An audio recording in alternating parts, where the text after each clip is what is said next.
Welcome to Tanakh Talk. I am your host, William Hall, broadcasting live out of Kingsland, Texas, USA, with another episode of TNT, the Twisted New Testament, with Rabbi Stuart Federow from Houston, Texas. Welcome back to the show, Rabbi. Good to see you this week. Good to be here. Always good to see you and good to be here in the studio with you. One of these days, again, in the studio with me.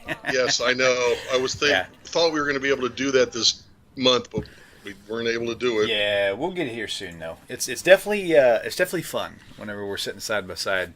That's pretty awesome. Well, it's been a really good week. We've had a lot of good episodes on other shows with just so many conversations and so many different things going on. It's just, I don't know. I don't even know where to begin. Oh, actually, I know where to begin. I need to begin by opening up the phone lines. Hey, good news. We got the phone call echo thing fixed. Thanks to a good friend on Facebook, Mr. Mitch Houston, like Houston, but Houston. He really gave me a really good course, a 101 course on how to run my soundboard. Taught me stuff about this thing I didn't know. I learned more in 10 minutes than I learned in 2 years on this thing. It's pretty cool. So with that said, we got the phone lines, that issue fixed. Baruch Hashem for that. And so I'll get it logged in so I can figure out where to put my password, and there it is. I know how you feel about the password. Man, I know. I can't believe Skype will do that to you. It's pretty messed up. Okay, now we're officially logged in. Volume is turned up, so 855-95-BIBLE is your call-in number. It's 855-952-4253. Number is on your screen right there. So be sure to call in. So, holy guacamole, man. I tell you what. So tell me what was going on with you. You were talking to me about something, and some things came up. Oh, there's something on Facebook. Let's talk about that. What's it called? Facebook page that has become overrun with messianics. You know, quoting their messianic misquote of the month magazines, and it's clear that they never read any of this themselves. They're just copy pasting from, like I always call it, messianic misquote of the month magazines. And I called one on it, and he took my comment and said, "Oh, that gives me a great idea for an essay." And he wrote an essay that's just the most biggest collection of distortions that I've ever seen. The old, Afikomen means... oh my gosh, yes. I forgot what they always call Jesus was hidden in the tomb for 3 days, and so they... Yes, right. This was hidden. The Afikomen, just in case, for those who don't know, is talking about the third piece of matzah that they break in half and hide half of it in some secret place where the kids go find it. That's the Afikomen. Which was Passover, something that only developed in the 1600s. And I still... Which is to say 1600 years after Jesus was dead.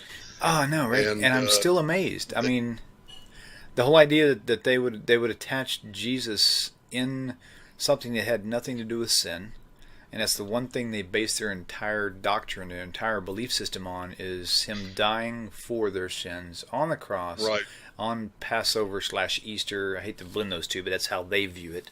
Yes, of course. And there's absolutely no connection whatsoever. And you know what's really funny? I do believe with all my heart that a lot of them have conflated, because of the way the reading is in the Torah about Passover and how it talks about the holy days. They don't realize that it's talking about all the holy days, kind of like in an order or in a process. And it's like it's talking about Passover, but then it goes into talking about Yom Kippur with the scapegoat and all this other stuff. And they kind of conflated the two together, maybe because they were read within a couple paragraphs, thinking it's the same thing. I don't know, but you would think that the writers of the New Testament would have been a little bit more scholarly than that. You would think. You would think they should have been, but there's no reason to believe that they would be. I mean, they're just, Right. What is that big... Hang on a second. They knew more about the paganism around them than they did about their own Judaism. Interesting. At any rate. Hey, I'm going to turn my mic down. I'm going to turn my mic down for 1 second.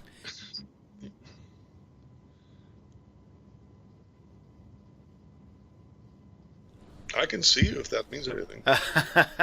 Hi. Hello, everybody. Welcome to the show. If you haven't done it so far, subscribe to the website, YouTube channel, Facebook page. Click the like on the Facebook page. That's what it was. It was the air. You can leave it off for a little bit. That's fine. It's on 90 now. Oh, as long as it doesn't feel 90, I'll be okay. I've got a fan. So yeah, definitely, guys. We'll be looking for your comments on the YouTube channel, by the way. And also, if I'm pretty sure we're on Facebook Live. So, Rabbi, you watch the YouTube chat. I will watch the chat on Facebook if I could find the right rodent. By the way, Joshua South, thank you. Just thank you. He writes, Shalom means peace. It's also used for hello and goodbye. I hate it when people say, oh, Shalom means hello and it means goodbye. No, it doesn't. It means peace. It's just used as a greeting for hello and goodbye. But its meaning is peace. Right. Drives me crazy. So thank you, Joshua, for getting it right. Yeah, that's really cool. I'm glad you clarified that, too, because I actually have told people before, just not thinking about it. I mean, honestly, if I had actually thought about it for a second, I would have said, no, it doesn't mean this, but I'd say it's used for. But yeah, that's a good point to point out for sure. Look, when it comes to words, I'm very meticulous. We have to be very careful with the words we use and how we use them. Okay. So, gotcha. At any rate, gotcha. Where'd it go? Why is the Torah written in third-person narrative? Some say this means Moses didn't write it. Many of the prophets are written in first person. Okay, real quick, I want to jump in there. I want to jump out real fast, Rabbi, and this is for all of us on the viewers.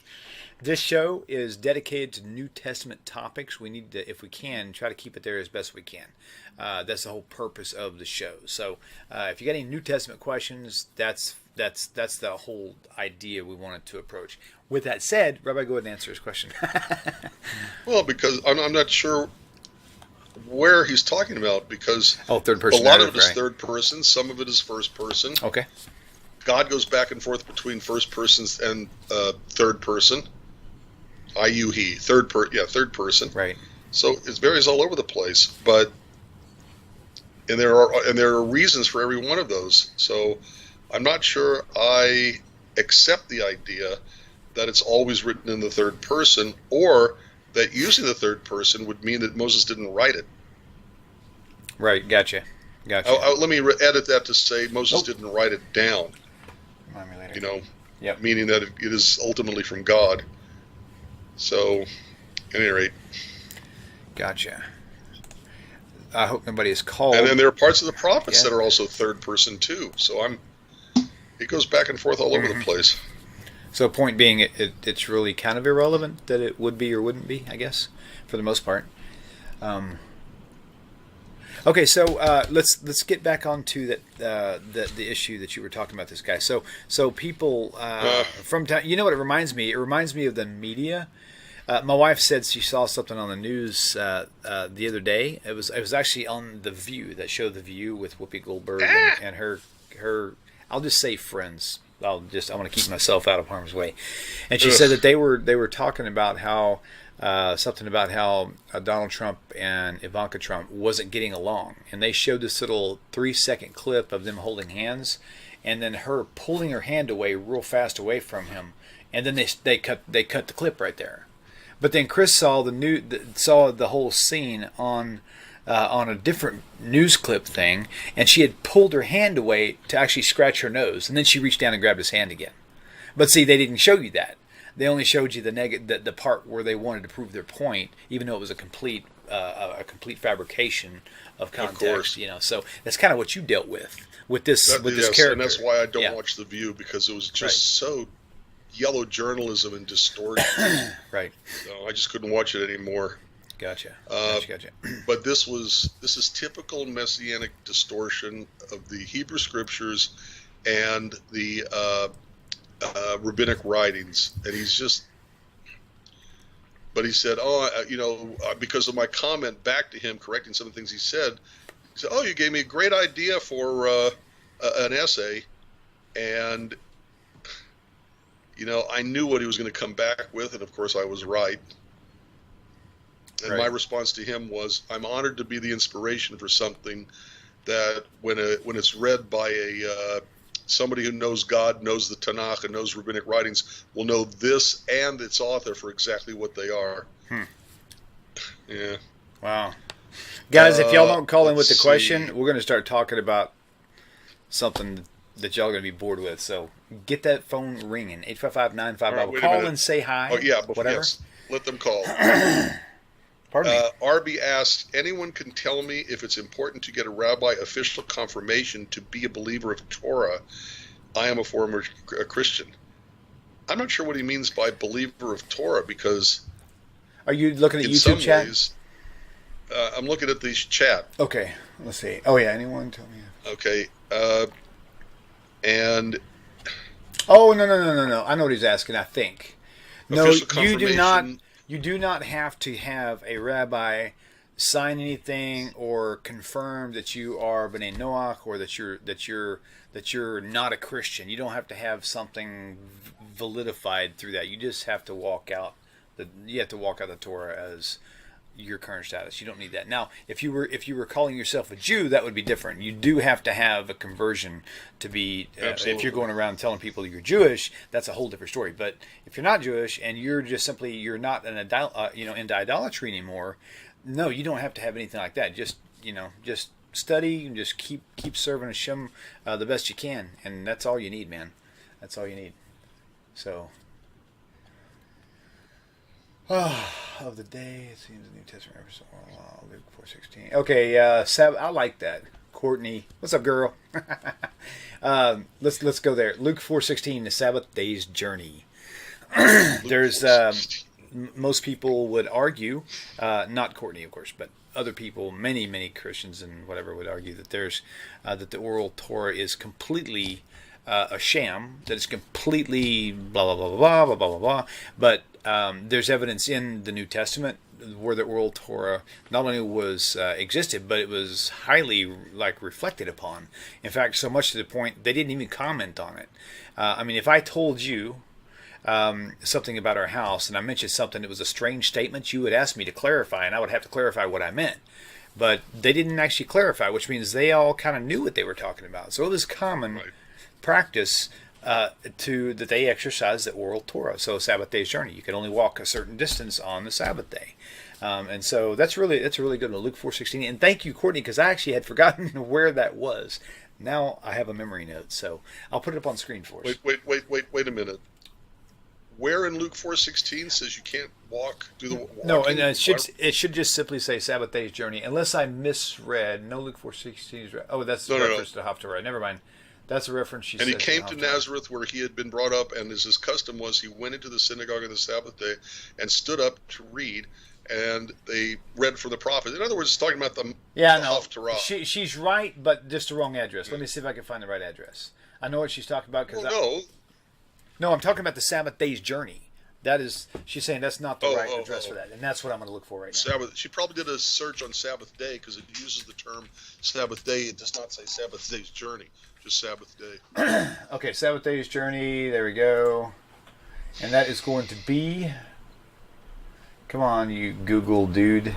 Google's usually really good about pulling stuff up. It's like one of the best Bible searches ever, usually. Let's see. Sabbath day's journey, New Testament. I never thought of using Google to do a search of the Tanakh. It's actually the best way to do it, and the reason why is because Google is not case sensitive, and it will even accept it if you misspell a word. Your Bible software does not do that. If you misspell something or whatever, it just says, sorry, search not found. You know what I mean? So, okay. So if anybody can reflect to me a word, I thought it was an Acts, actually, is what I was thinking, the Sabbath day's journey. Yeah, Acts. It says one Sabbath day walk. Oh, where was that at? Acts what? Courtney Brad says Acts 1. Okay, gotcha. Okay, good. Thank you, Courtney. Wonderful. Okay, so let me see if I can find that. I don't remember being there either. Acts. Seems like it was Acts. I just don't remember. Acts 1. 1? Okay, let's see. See how fast I can scan. That's what I'm doing too. Okay. Courtney, if you find the verse, please show us real fast if you don't mind. Seasons Judea. Let's see. Okay, cool. Phone lines are open. Call me. By the way, we're going to Israel. For those of you who didn't know, most of you do. Rabbi Tobias Singer and I will be heading to Israel in April. of 2018 coming up fairly soon. Got a limitation of that, 30 people. So if you are serious, we've already got about 8 people that are dead serious about going, but about 35 that are already interested. So you may have to move fast if you're interested in coming with us. So, okay, I'll tell you what, let's, you keep looking for that. I'll keep looking. We're going to take this caller. Caller, welcome to the show. Please tell us your name, where you're calling from. It's Courtney. How are you guys? Hey, Courtney, did you find that, was it Acts chapter 1, verse something? What was that? Verse 12. What, verse 12? Okay. Verse 12, yeah. I had posted it in the oh, I see it now. Yeah, I'm a little slow, especially when I'm multitasking. Sorry about that. Thank you, Courtney. Well, there's just multiple references. You're welcome. There's just multiple references that I mentioned, and that's why it looked like Luke 4 was in reference to the Sabbath day journey, but it was Haftorah. Okay, cool. No, this is perfect. So let me go ahead and put it up on the screen. Yeah, but even as a Haftorah, I think it still says, proves the same point. All right, let's see what we got here. Hang on one second. Let me put this. Oops, I got the wrong screen here. Hang on. So the point being that the Sabbath day's journey, I mean, where does it say in the Torah what a Sabbath day's journey is? So you can't just look in the Torah to find that, which is what Courtney's pointing out. Right. And so very evident that the oral law was practiced in New Testament times. And again, there was no offer of any commentary, which means they knew what it was. Everybody there was already privy to that information. Whereas if you ask any Christian, even a Christian pastor, I don't even know a single Christian pastor, I've known a lot. You ask them what a Sabbath day's journey is, they ain't got a clue. What do you do? You know? So cool. Okay, well, Courtney, thank you so much for calling in. I appreciate that, because I was actually thinking my phone wasn't working. You're welcome. Okay, take care.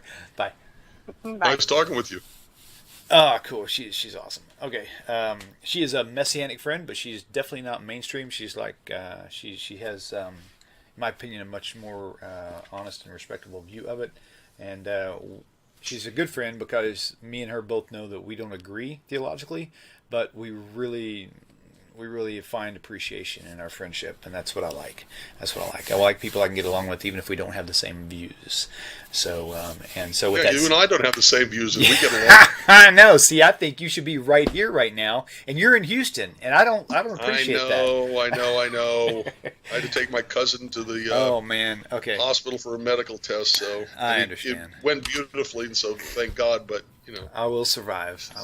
Okay, so any more questions out there? Okay, so let's see. Bob said, let's go back to what Andrea says. By the way, hi to Neil, Andrea, Cosmic Strings, Bob, Kelsey Lynn. Thank you all for tuning in. It's really good to see you guys out here. If there's any questions that I'm missing, if any of you viewers out there find a question on the YouTube chat that we overlooked that you think's a good question, even if it's not your own, call me. Let me know what that question is. We don't want to miss anything. So sometimes when we get 30 episodes in, we kind of run out of stuff to talk about because we've kind of, turned over every stone. But you guys can actually offer us a different spin on it, and it gives us a whole new angle to actually approach it with.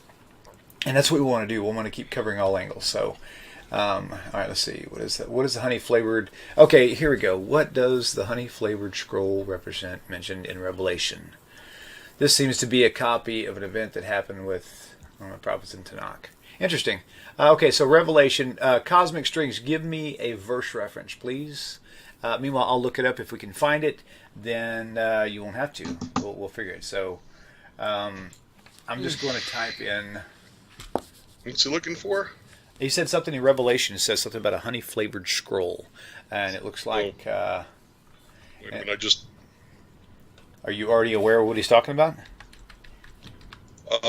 Not exactly, but I had started looking for it and then got distracted as usual. There's Ezekiel. Scroll. Okay, there's Revelation 10:10. There we go. See, here's a reason why you want to use Google to search for things. I just put honey scroll, and it actually pulled up Revelation 10:10. So, Google, for all you out there who have Bible software and you hate it when you can't find what you're looking for, use Google. Yeah, it's pretty cool. Okay, so I got to get this top banner thing from going. It's been going for a while. There we go.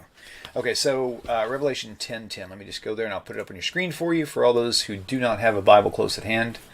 Let's see, Revelation 10:10. And he took a little book out of the angel's hand and ate it up, and it was in my mouth sweet as honey, and as soon as I had eaten it, my belly was bitter. So what is that talking about, in your opinion? Do you know anything about that? It's Revelation, and I have no earthly idea. Now, I know that there was a custom in the yeshiva that a child, when first introduced, right, they would put it on there. Exactly. Right, gotcha. To make it sweet. But I sincerely doubt that this is what it's referring to. Interesting. In other words, the book is sweet in his mouth, but turns sour. Right. Okay, so what is the little book he's talking about here? I'm actually looking. I'm backing up now. Yeah, I'm backing up too. I'm trying to find go the reference. And take the little book. Okay, keep going. Hold on, but the days. Okay, let me go back to 6.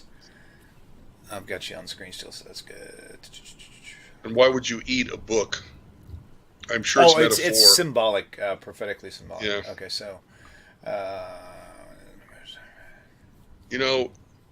used to have I've said this before, but what I used to call the Rod McEwen theory of poetry, which Rod McEwen never did, but that's what I call it anyway.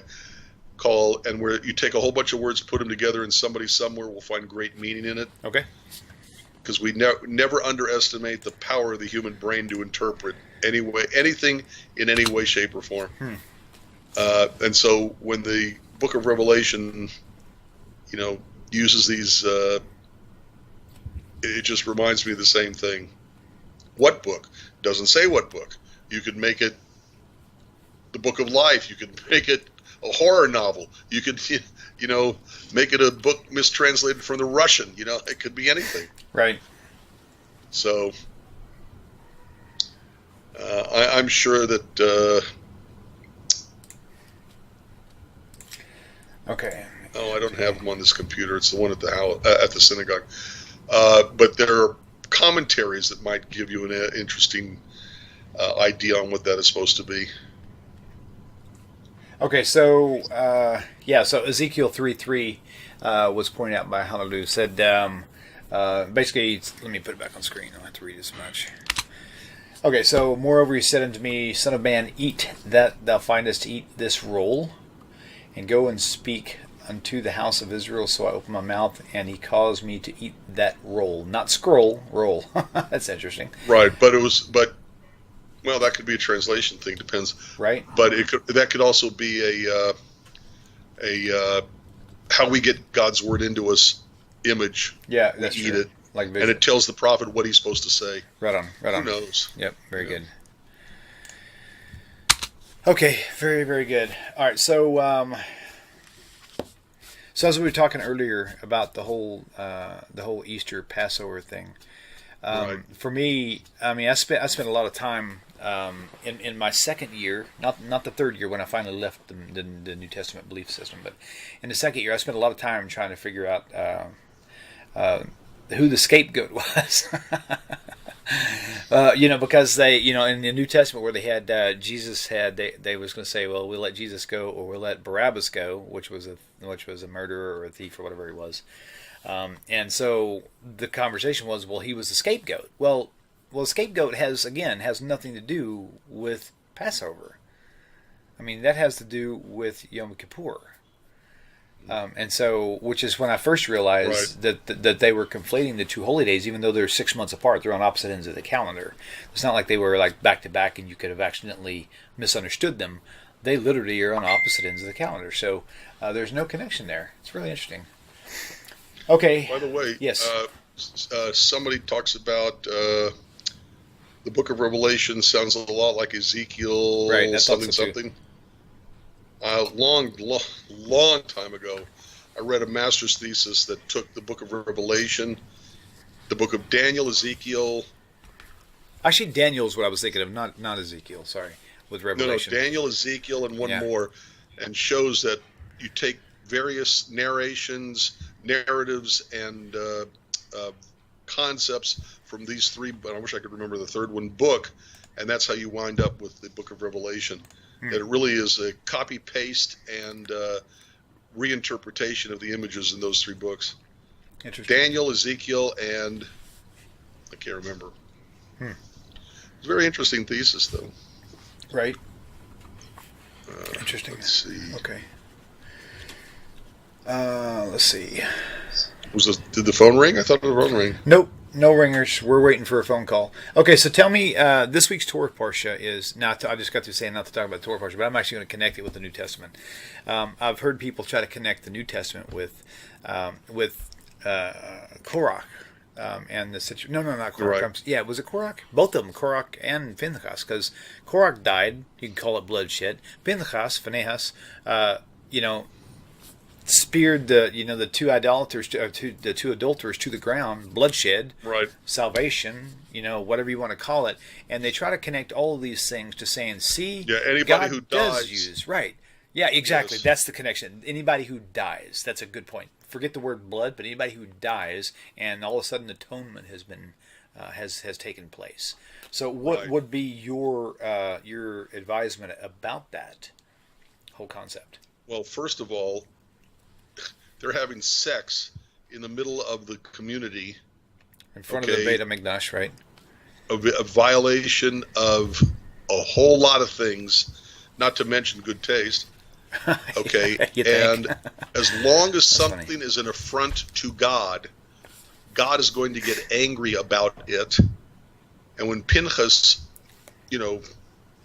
got them, okay, he stopped the insult to God. But that doesn't mean it took the guilt away from everybody else for any additional or any other sin they were committing. Right.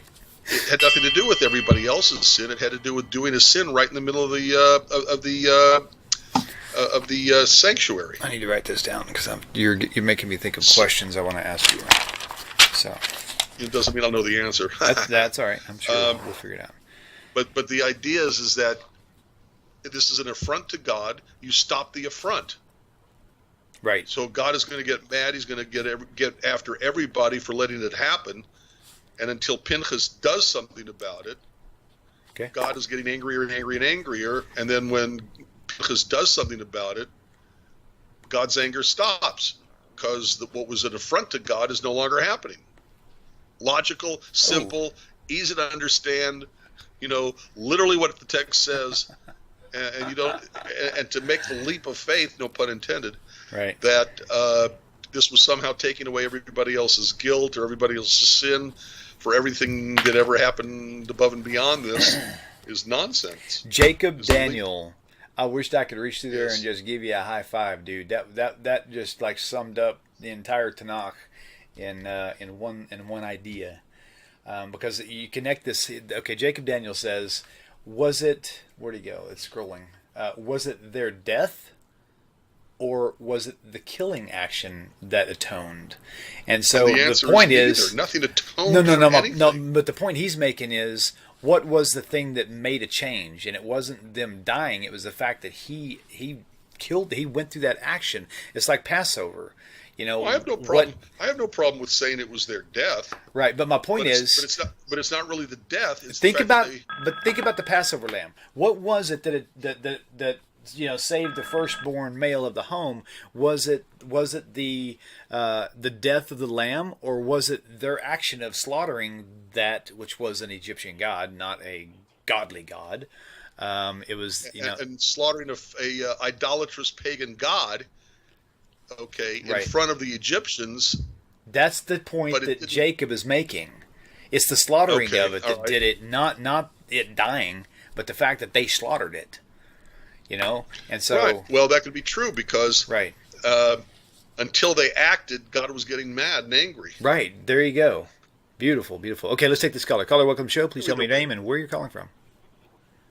Good evening, William. This is Fernando Colon. Hey, Fernando, how are you, man? Baruch Hashem. Thank you for calling in. Good. Yeah, I got a question for the rabbi. Go for it. It is the Christology of Saint Paul. Paul talks about Jesus, like in a superficial way that's totally different than the Gospels. What is your take, Rabbi, in regards to Paul talking about Jesus, but he doesn't mention any of his miracles, any of the things that he actually did, none of the things that the Gospels talk about, like making the fish for a multitude, or walking on the water. Paul never mentions any of that. Right. Never mentions a Right. virgin birth. Right. He never met Jesus. No. So Yeah, he only mentions actually the road to Damascus once, and every other time he could have used that as an example, he somehow just forgets about it. There you go. Fernando, let me put it this way. Okay. Go for it. There's a wonderful book called Mythmaker by Chaim Maccoby. Some people say Maccabee, but I'm not sure how it's pronounced. But Chaim Maccoby was a chief librarian for a Jewish organization or something in London. I can't remember what it was, but he was a chief librarian for them. And the book Mythmaker attributes much of Christianity to Paul. What you have to understand or remember is that Paul came from Tarsus. He was called Saul of Tarsus. The patron god of the city called Tarsus was a pagan god called Mithra. And if you take a look at what Paul is trying to turn Jesus into in the letters of Paul, where he's not mentioning the miracles, whatever they were, he's not mentioning, the histories from the Gospels. He's really portraying Jesus as dying, saving man God. That's basically what you get with Mithra and the religion of Mithraism in Tarsus. So all he's doing is reconstructing Jesus in the form of what he had in his hometown of Tarsus in the form of Mithra. So I think Paul was a very assimilated Jew. I think he knew more about Mithraism and the paganism of the Greco-Roman Mediterranean world, far more so than he did about anything Jewish. He makes mistakes here and there. He talks about history and gets it wrong. So I think basically, yes, Chaim Maccoby or Maccabee was correct in saying that Paul invented Christianity, and I think he modeled it after the only thing he knew, which was, in fact, the Mithraism of his hometown of Tarsus. Right. And like I said, the big point is he never met Jesus. He never, like you said. But the gospel writers didn't either. Well, we have to assume that they did, even though we don't. There's no proof that they did, because just like there's no proof of Matthew being Matthew, Mark being Mark, Luke being Luke, John being John. We don't know that. What's his name? Before we get too far away from Fernando Cullen and moving on to another topic, I want to bring up something. Hey, Fernando, thank you so much for calling in, because you bring up really great points, and it's a lot of things most people don't even consider, brother. Thank you. Good night, guys. Okay, shalom alaikum. I'll be listening. Thank you, bye-bye. Okay, so I want to bring up something that Courtney had brought up. It says that in the oral law, it says the death of the righteous can atone. And my comment to that, and I would like for you to clarify further, is not that the death of the righteous atones, but the death of a righteous person can bring about a change of hearts that atones. So not the death doesn't atone, it triggers atonement. It's totally different. Exactly. So could you go a little bit deeper into that for me, please? But the funny thing about it is she said it perfectly. Okay. Okay, in other words, look, let's go way back to the Bible, okay? God hates human sacrifice. True, right. God explicitly says that human sacrifice is an abomination, and Christianity always talks about God is love, love is God, God loves, and forgets the times in the Bible where God explicitly says, I hate. Right. God also is hate. So, has hate. So, one of the things God hates is human sacrifice. Mm-hmm. So the very idea that human sacrifice atones for somebody else's sin is simply against the Tanakh. And if you find a rabbi, and you do, who will say that the death atones, you have to dig deeper, because he's not talking like a Jesus figure. He's talking like she herself said, okay, that it leads other people to atone. Look, we just had this, and I know this puts a date stamp on our video tonight, but look, you just had this portrayed in the press. You just had this happen nationwide. You had the idiot supporter of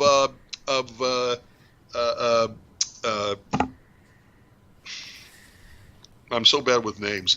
The Democratic Party competition to Clinton. Sanders or Clinton? The guy who supported Sanders kills or tries to kill Republican Congress people. Okay, at the baseball game. Okay, whatever. At the baseball game. Right, gotcha. One guy is very, very close to dying. Okay. Oh yeah, right. And he said he wishes he would have died. Whether whether they agree with his philosophy or his politics or not. Right. Everybody saw this and went, "Oh my God, maybe I ought to think about what I'm doing. Mm-hmm. Maybe I'm too drastic in my rhetoric. Maybe I'm too strong in my rhetoric," and it made people think, even only for a little while, about their own behavior. This is the natural, normal response to a great person or even a celebrity. Okay, may or may not be great. The natural, normal response to a great. But when a person dies, a public figure dies, right, it makes everybody question their behavior. Right, and that's exactly what happened. Okay, and what they're referring to in these rabbinic passages, which say the death atones. Mm-hmm. The death doesn't atone like a Jesus figure. Right. The death inspires people to question their own behavior and to repent for what they're doing wrong. Exactly as you had with whatever his name is. Can't think of his name. Right, got Scalise? Yeah. Don't ask. I don't know that name. So I can't remember. Okay, cool. I'm so bad with names. Right, Henry? No, just kidding. Watch it now. I do know where you live. I don't remember how to get there though, so you're safe. Oh my gosh. Okay, so here's the thing. Okay, what regarding Pesach? Scalise, right? Thank you, Mystery. Regarding Passover, right? / Easter, right? It's clear it wasn't a ham. That's funny. I saw somebody post on Facebook something from Kroger, and they had a sticker on there. It said Easter hams kosher for Passover. Oh, great! Oh my gosh! But anyway, so Passover, there's 7 different types of sacrifices in the Torah. I'm guessing, right? 7. Can you tell me a handful of them or all of them?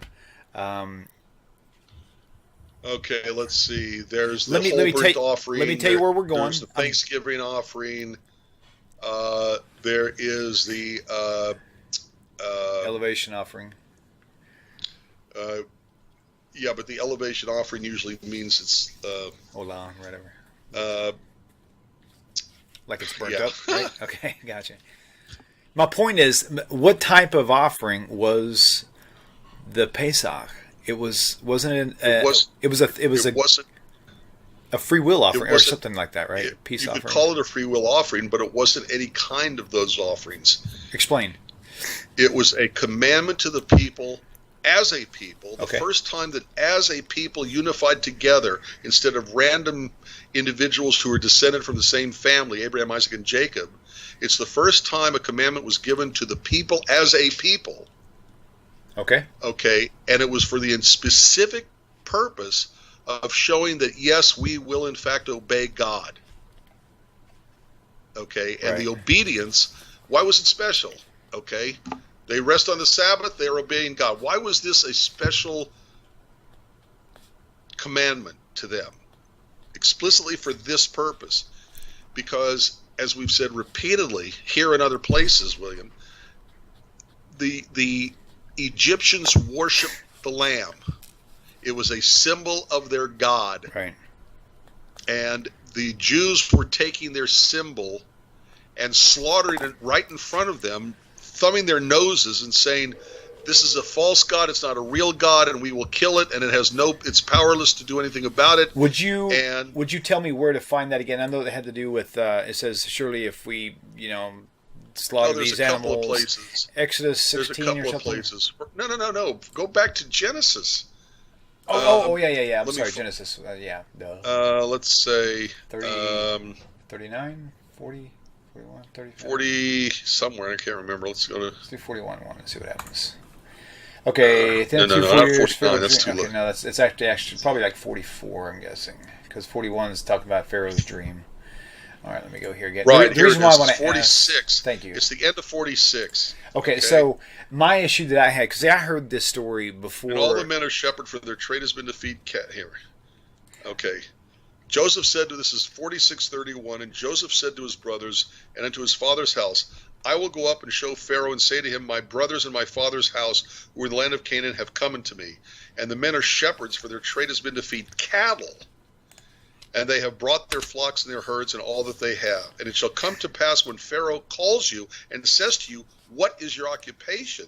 You shall say, your servant's trade has been about cattle from our youth even until now. Okay. Both we and also our fathers, that you may dwell in the land of Goshen. For every shepherd is an abomination of the Egyptians. Why? Yeah, that's what I want to know. Why? Why would they be an abomination? What's the big deal about being a shepherd? Because they're trying to control their God. Because gods don't need to be shepherded. Right, that makes sense. And to further your point, the verse you mentioned last time, I think it was about 8 episodes ago, we talked about this. And you mentioned something about the story in Exodus whenever they were leaving, or right before they left, and he says, we need to go and offer a sacrifice to our God. And he said, well, just do it here, basically. And he's like, dude, if we did this in front of you, you guys would kill us. First of all, why would they kill the Israelites if they were doing something that didn't bother them? Right, so exactly. Where is that verse at? That's what I want to see. Let me find it. Because that actually was what finally made sense to me. Oh, I get it now. That makes sense. So, okay. And it did take me a while. I did not buy that at first. It took me a long time to really wrap my head around that. So, but now it makes perfect sense. It's really weird. The further you zoom out, the better you can see the map. You know what I'm saying? Don't forget that. So, okay, cool. Let me get this back over here. Jacob Daniel, we have an external one. Okay.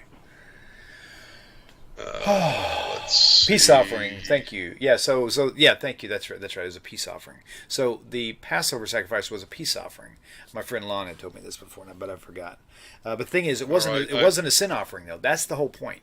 The Passover lamb thing it was not a sin offering. Wait a minute. When you say peace offering, what do you? Where do you see that? Because I think you're mistranslating something. You're probably right. I just know that. No, I may not be right. I'm wrong all the time. My main point is, I'm right.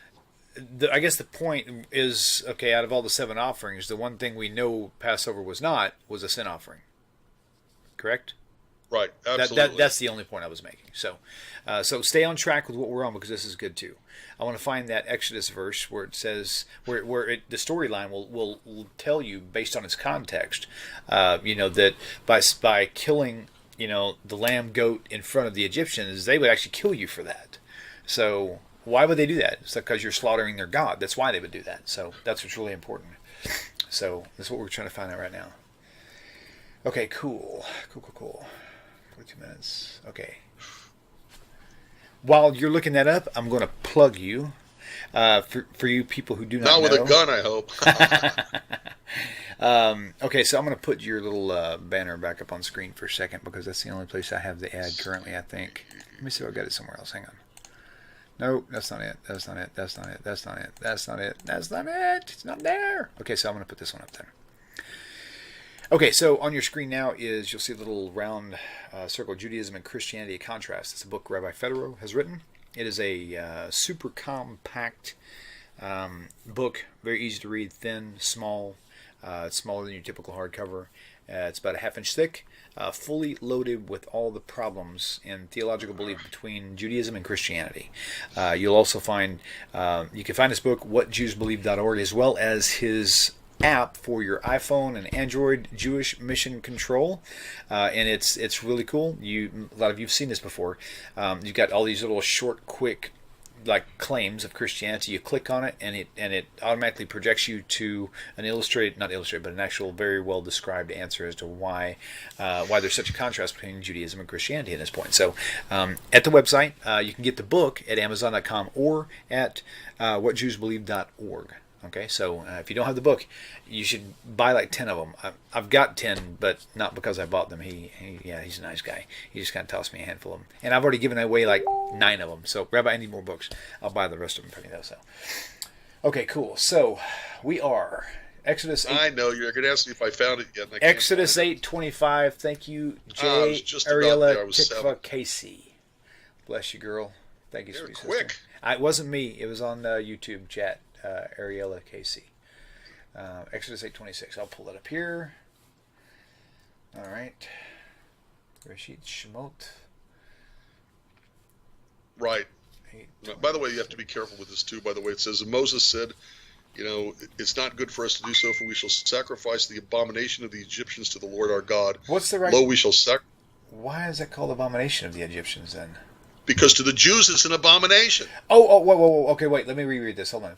For we shall sacrifice the abomination. Oh, they're speaking abomination from their perspective, not from the Egyptians' perspective. Oh, that's right. Right. Okay, got it. We shall sacrifice the abomination of the Egyptians before their eyes, and will they not stone us? Nice. Yeah, because if it was an abomination, the Egyptians would be glad to get rid of it if it was abominable. Of course. Right, that makes perfect sense. Okay, cool. Very well explained. Okay, cool. Right, so now we found it. Yeah, good job. Thank you, Ariella. Wonderful. But wonderful. remember, it goes back Yes. to Genesis to indicate that how they worship the lamb. Okay, gotcha. That makes sense. Lamb, ram, sheep, whatever you want to call it.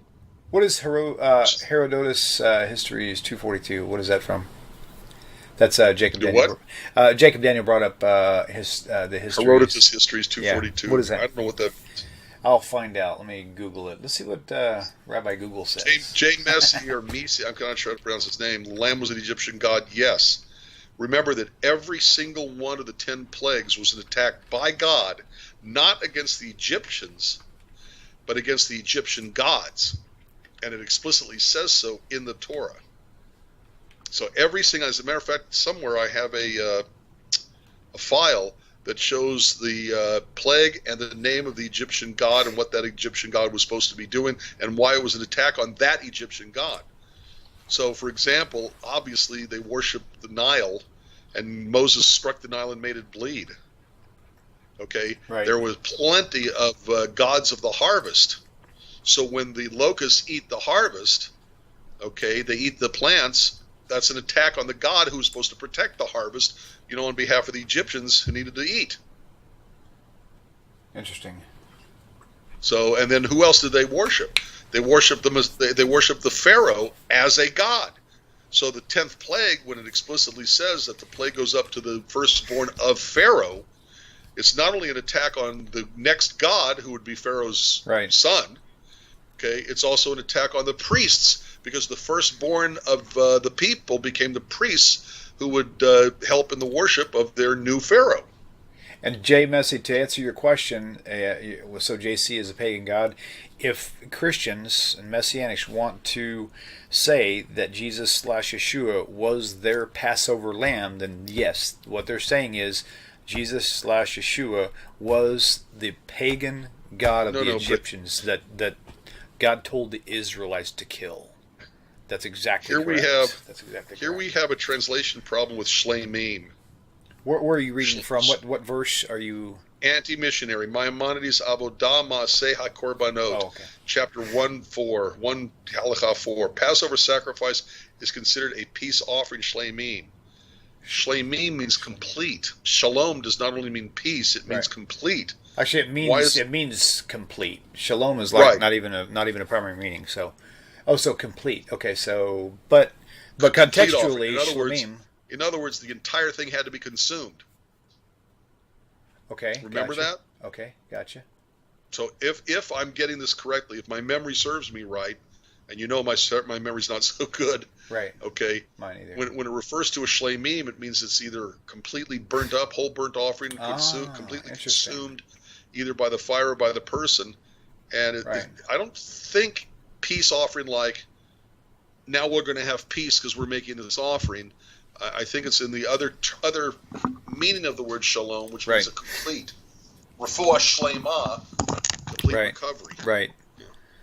Right. Good I almost point. knocked my microphone over. Yes. That is all right. I need to send you another microphone. We'll get you a USB desktop, like something that's more substantial. They'll carry your sound much better too. So okay, cool. Maybe one of those fancy ones that go in here and curve around, like an airplane pilot. Yeah. That's funny. Awesome. Well, I'm not ready to hang up By yet. the way, Jay Messi, remember, I could be wrong about that, but I'm almost sure of it. But I could be wrong. Well, Jay Messi is But- talking about the Jesus being an Egyptian god if they associate it with Passover.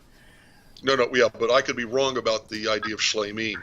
Oh, I that don't think it wasn't means from him. That was from Give someone up, else. you make an offering and you get peace in your life. Right, gotcha. I think it really, yeah. So I think that was could be wrong, from so. one of those. Okay, caller, welcome to the show. Please tell me your name and where you're calling from. Hello, can you hear me, caller? Yes. Hi, what's your Yes, name? I'm Ellie, transplanted to Virginia. Oh, you said your name is and Ellie. Yes. Oh, hi, Ellie. Welcome to the show. What's the question for Rabbi? My father was a Benedictine during World War II, Okay. and I have a lot of his notes. And he was taught around dated 1946 that he had documentation from some people in Rome that got documents from Russia. I guess during all the mix-ups and stealing from everybody, it was a whole argument to state that Jesus' Last Supper was really celebrating Pesach Sheni, Right. not the Passover, Interesting. because Jesus was asked if he was going to go to Jerusalem for Passover. He says, not now. And also, too, that Pesach Sheni is for those who missed Passover, and only men would go, and it would be on the spur of the moment in preparation, and it wasn't required to register it. So just to be what clear, is your take so on that? Pesach Sheni means that it happened because they weren't prepared, right? So that means that Jesus somehow missed the date and he had to go on the second one. But I've actually heard a lot of things. I've even heard that the Last Supper pictured in the New Testament actually was the breaking of the fast of the firstborn, which happened, somewhere or another. They said that it happened historically before Pesach because of whatever the case may be. So I've heard a lot of different stories. Rabbi, you have any feedback on that? I must tell you, I couldn't really hear that well. Repeat to me what her question was. She said, "Is there a possibility of this viewpoint of Passover making more sense?" And that is that the Passover / meal in the New Testament was actually, the timing of it was on Pesach Sheni, on the second. But then that would have really missed the calendar date of the original Passover. That's kind of weird. Wow. You know? Well, They but missed a lot see, of the stuff problem anyway. is that I don't think the New Testament itself portrays it that way. True. It portrays it as the whole city, the whole people were preparing for the Passover. Not just those who had missed it because of being exposed to a dead body or not being purified. And, Right. Right.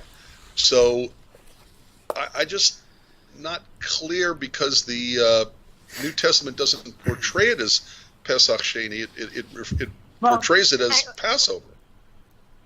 Well, if you had all these people that weren't really Jewish and weren't really following,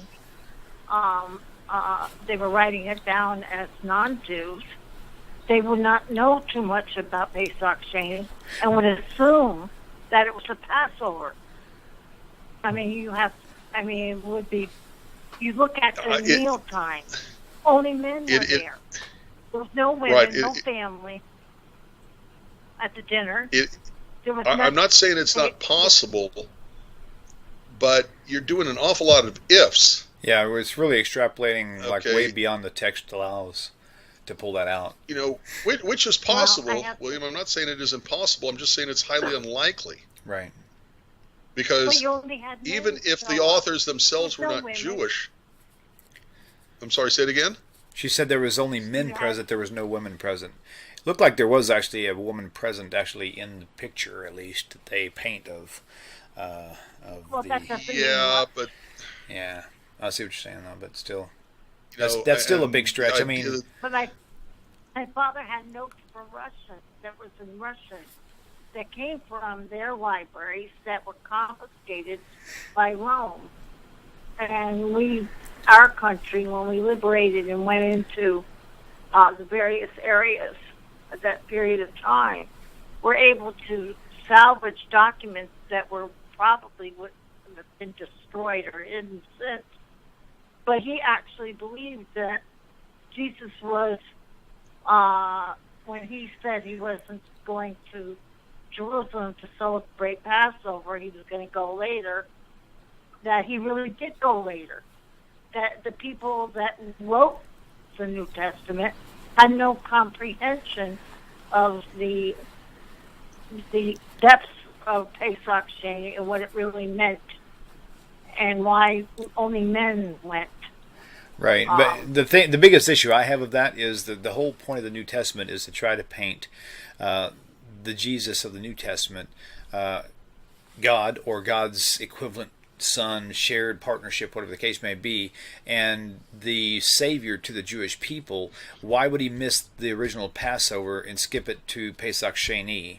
Why would that be the case? So, that, like Rabbi was saying, I don't think that that's what the New Testament's portrayal is at all. I think if someone was really trying to cling on to, maybe they're just having a hard time letting go, then they would try to find other reasons to try to justify it. But there's really no need to justify it. They made up the town of Nazareth before it even existed as a hamlet.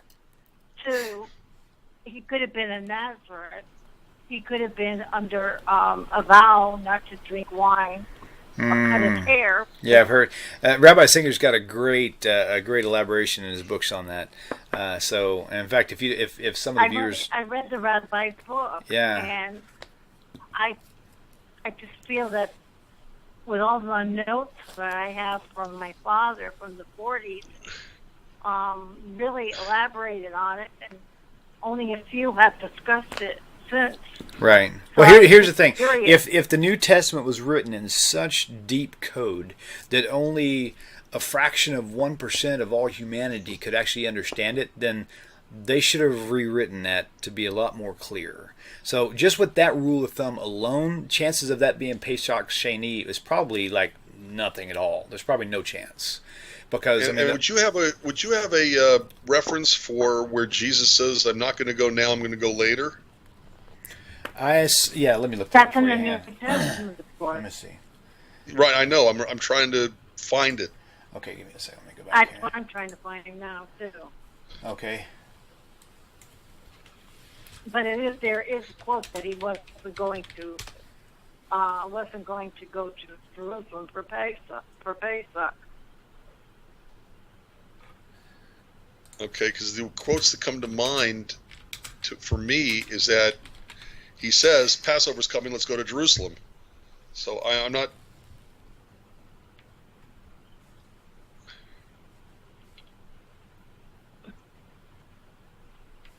Let's see. Let me sort of find it here. I'm not finding it right now. I know which verse she's talking about. I can't remember. Can't remember the wording. If you can remember the wording. Well, I'm just doing a search on the word His Jerusalem. disciples asked if he was going to Jerusalem for Passover, and he says, "Not now." Okay, gotcha. Let's see.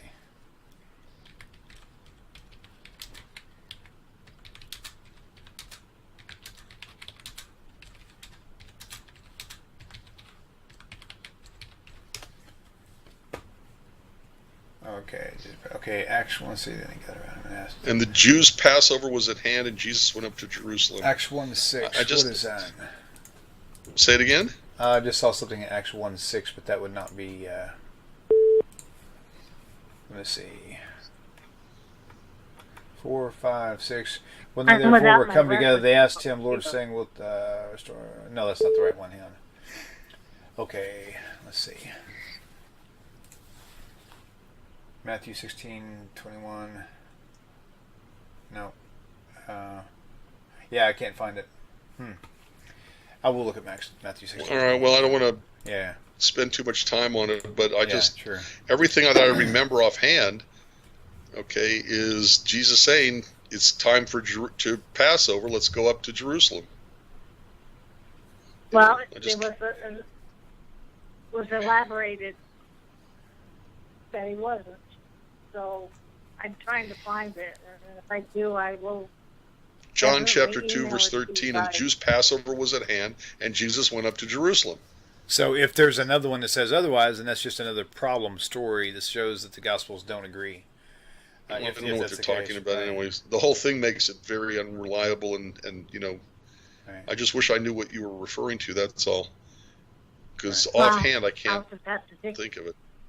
Yeah, it could be a conflated I story haven't with been able Paul. to take my books out. That's Yeah, okay. it doesn't mean it's not there. It just means Right. I can't remember Right. it. I don't remember it. Okay, well, good deal. Well, thank you so much for your call, Thank sweet you sister. so much. You betcha. Take care. Bye-bye. Okay, cool. We did miss one caller. If you want to call back, go for it. We got just a few more minutes left if you want to ring it in. I think we're right at an hour, but we can go for another question or topic we want to. Let's see. And I'm still looking for that verse. I know. I hate it when I can't respond to something because I don't have the steel trap mind of others. So, anyway. Yeah. Okay, cool. Yeah, I have no idea. Yeah. Interesting. Okay, cool. All right, let's see. There's this caller we just missed. Hey, thank you for calling back. What is your name and where are you calling from? Hi, I'm David from London. Hi, David. Welcome back to the show. How are you? Okay, thanks. Sure. What's the question? Oh, do me a favor. Would yeah, you go ahead and turn your question- computer down for a second, if you don't mind?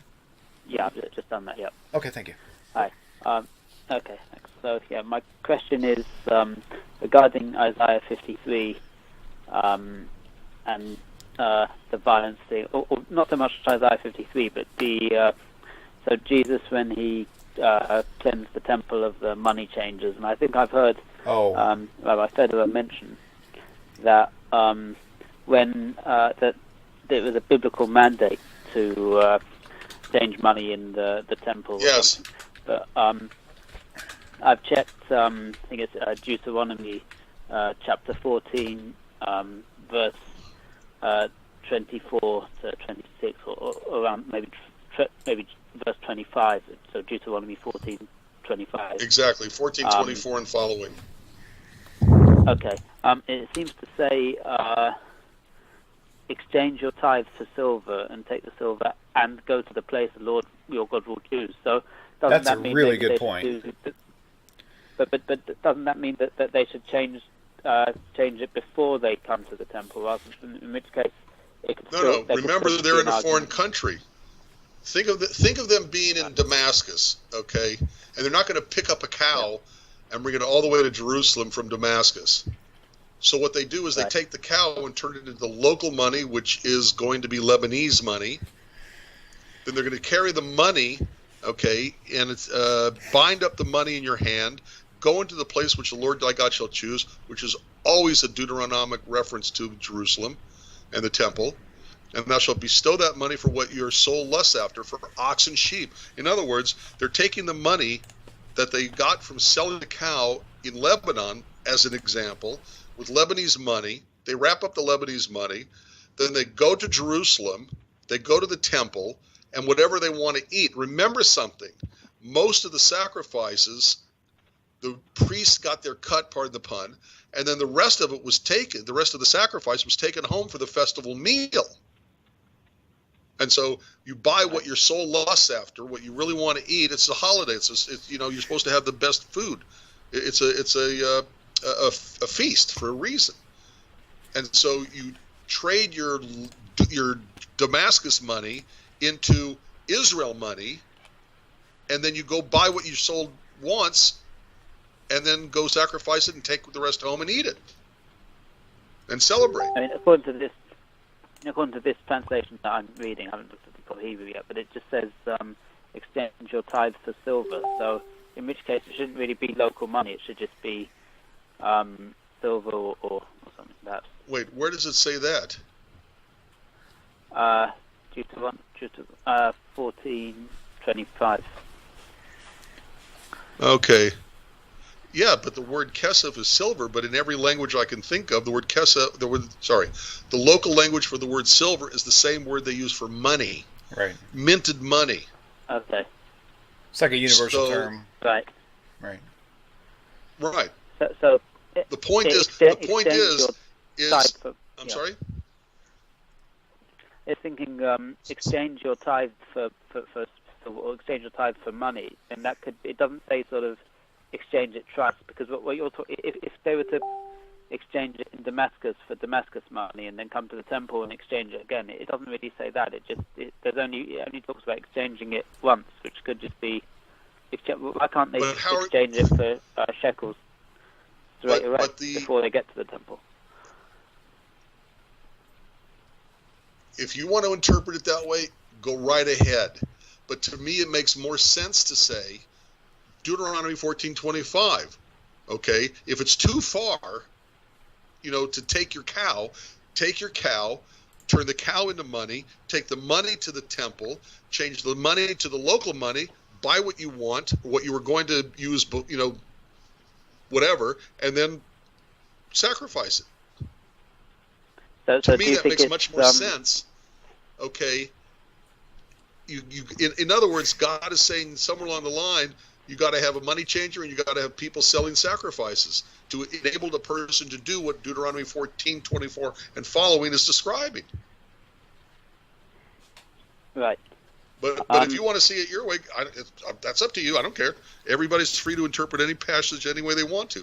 But to me, it makes more sense when he says, if the way is too long for you so that you are not able to carry it, meaning the sacrifice, or if the place be too far from you, which the Lord your God chooses to set his name there, which means the temple, when the Lord your God has blessed you, then you shall turn it into money, bind up the money in your hand, go into the place which the eternal your God has chosen. You shall bestow that money for whatever your soul lusts after. I think at minimum, let's pretend you're right, and you don't have to have money changers. To me, it makes more sense to have money changers. Let's say you don't have money changers, okay? But it's still saying you got to have the sacrifices being sold there. So, yeah. Rabbi, that's why I'm thinking the point that Jesus makes his own scourge to beat people with, man of peace. Yeah. Okay. He goes to the temple and beats the money changers and the people selling the sacrifices, which God ordained that they be there.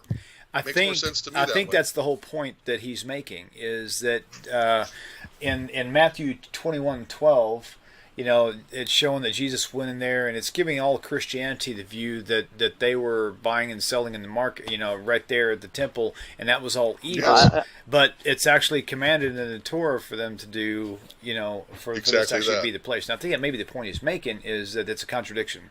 What happened in Matthew 21:12? I think the rabbis made a great point. That maybe it's so in the sense that what Jesus was, the reason what Jesus' objection then wasn't just the money changing. It was actually selling it, which is an obligation. So, where I'm just curious, where in the New Testament was it that that Jesus was actually against the sale of an animal? Well, Matthew 21:12 is actually the verse that it pulled up, but I think it may be mentioned in a couple other locations as well. I think it's all four, actually. Is it? I got you. Okay.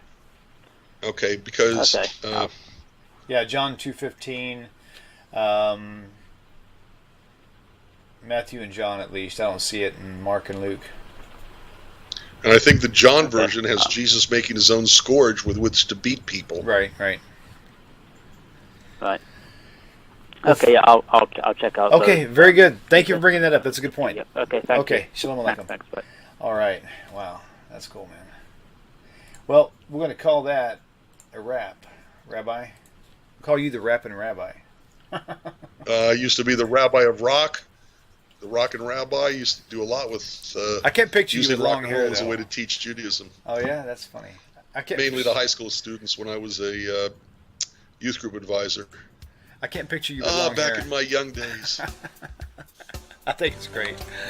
Wow. Well, thank you all for tuning in. It's been a great show, Rabbi. Thank you for your time and your finger dance. Really appreciate that. I can't ever sync with you, but I'll try. Yeah, okay. You guys go dance along. So we'll catch you guys same time, same place next week. Hashem willing. Shavua Tov to you all. And we'll see you on the other side. Take care. Shalom, shalom.